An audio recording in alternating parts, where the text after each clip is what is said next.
The next thing that got my attention this week was this YouTube short. For those who are just listening, this is a roller coaster, and it's got a crack in it. And the dad, there's this like Southern dad who sees it and starts filming the crack in the roller coaster as the cars are going by. It's very entertaining. Let's take a look. It's a crack on a monster roller coaster. An eagle-eyed dad recorded the disturbing video at the... All right, so they're calling this an eagle-eyed dad, and then they show this crack that's like, there's like 6 inches of separation like on the steel here. Like you don't need to be eagle-eyed to see this. I mean, you could see this from pretty far away. But okay, let's go on. Carowinds amusement park in North Carolina. The support structure moves as the roller coaster rounds a turn. I didn't think about how much it would shift until that first car came across. I didn't think about how much it would shift. I'm not an engineer, but that's not normal. Now, this is what got my attention. So if you can't see the guy on the screen, he's a big fat guy. He's a big fat Southern guy. And I love the way he talks. Now, I'm not an engineer. But I don't think there should be 6 inches of space in that crack there while my kid's going around. Oh, let's watch this again.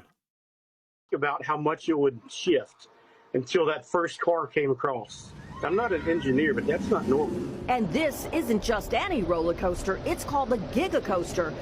You know, I think I added way too much Southern to that. I think my brain inserted a lot of Southern, and you're probably not going to understand it if you're just listening.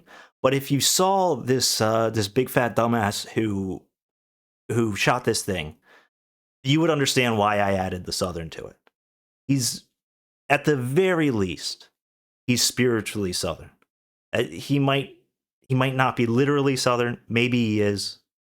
But at the very least, based on appearance, he has the Southern physiognomy, which is called obesity. And claims to be the tallest, longest, and fastest roller coaster in North America. First showed the video to a security guard. My hand was shaking because I was thinking that this could fly. Did you hear that? Because my hand was shaking because, I mean, he didn't quite do that, but the because, you could hear it in the because. It's because. It's B-E-C-U-Z. Because. To a security guard. My hand was shaking because I was thinking that this could fly off right now as I'm showing. This could fly off right now. This could fly right off. You could hear it in the off too. I was right. I was adding to it, but I was exaggerating it. But he is very Southern. Okay. This video to the security guard. Wagner's 14-year-old daughter wrote it 8 times that day. The dad said, my 14-year-old daughter's riding that there roller coaster. Now, I'm not an engineer. But I think that big crack right there, I think I gotta talk to security. As he was concerned the staff at the amusement park wasn't reacting quickly enough, so he called the Charlotte Fire Department. One of the God. support beams is completely separated up at the top. Within an hour, the ride was shut down and will stay closed till further notice. Within an hour? The ride was shut down? That seems like a long time. An hour seems like quite a long time to me. Within an hour, the ride was shut down. How does that make sense? I mean, you got to shut it down right then. And what does he mean that they weren't taking it seriously? The staff, so he called the fire department and got it shut down within an hour? Does that make any sense? I mean, you look at the roller coaster, you say, hey, it's separating. It's breaking. Someone's about to die. You don't... Security... What's security? Anybody. The kid running the thing. You shouldn't even need security, let alone the fire department. Oh, God. Next one we're going to get into. Now, I don't really watch Breaking Points, but there's this guy, Sagar Enjeti. He's the Indian guy. And I really only know him. He's been on Joe Rogan a couple times. But I saw the title of this video, and I didn't watch the whole video, and we're not going to watch the whole video here, obviously. But um, I did like what he had to say in the beginning, and I certainly agree with the premise of this video. So let's watch this. I want you to close your eyes and think back to the year 2018. Some ways, feels like a long way away, but objectively, it wasn't. It was 6 short years. And yet, in those 6 short years, one of the most sweeping social revolutions in the United States has happened beneath our feet, and we are only just starting to grapple with it. That is the mass legalization and normalization of online sports gambling. The mass legalization and normalization of sports gambling has the potential to rival the opioid epidemic in the United States. Its destruction of the American family unit. And yet today, almost all lawmakers are lockstep in their support of it. The roots of online sports. Okay, so yeah, this is one that I think about a lot. And I haven't lived in the United States since 2015. So I wasn't around when all of this gambling became mainstream, became legalized. But I've been kind of just shocked by it, just at a distance. It's clearly so negative. It is so bad. It is just such an awful thing, and it 100% is going to ruin lives. There's no question about it.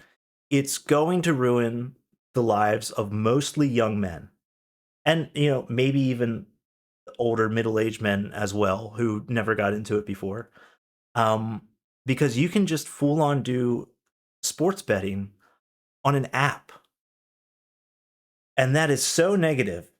So I do have a little bit of a background in the video game industry. Not much. I was never anybody important, nothing like that. I only worked there in those companies for a few years. But mobile gaming, just gaming with fantasy characters, it's incredibly profitable. And one of the reasons it is, and I don't think this is any kind of special insider insight or anything, but one of the reasons it is because you have the device in your pocket at all times to make purchases, to buy things. And the way most games, I'm talking about here, fantasy games, everything from like a Looney Tunes, like Roadrunner kind of license game to a game with big titty anime waifus. They're all going to be monetized by instead of selling you the game directly or selling you even items or power ups directly, they sell you what are essentially lottery tickets to try to win the items that you want. And a lot of it's up to chance. And so even just that industry makes billions and billions and billions of dollars a quarter. And that's when it's not connected with anything real. That's when it's just, anime and whatever.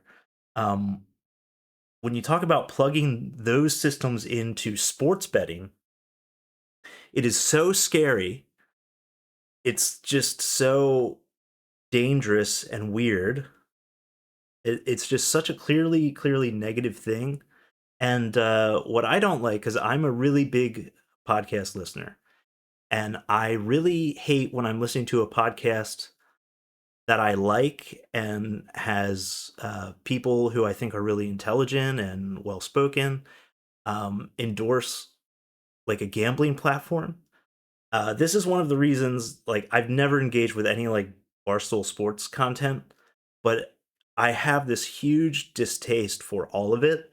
Um, it's all about gambling. It's all funded by gambling advertising. I believe they have some really extensive like gambling brand deals, and it's all so negative. It's so bad. And it is going to cause a crisis. I think the title of this video is Why Online Gambling is the Next Opioid Crisis.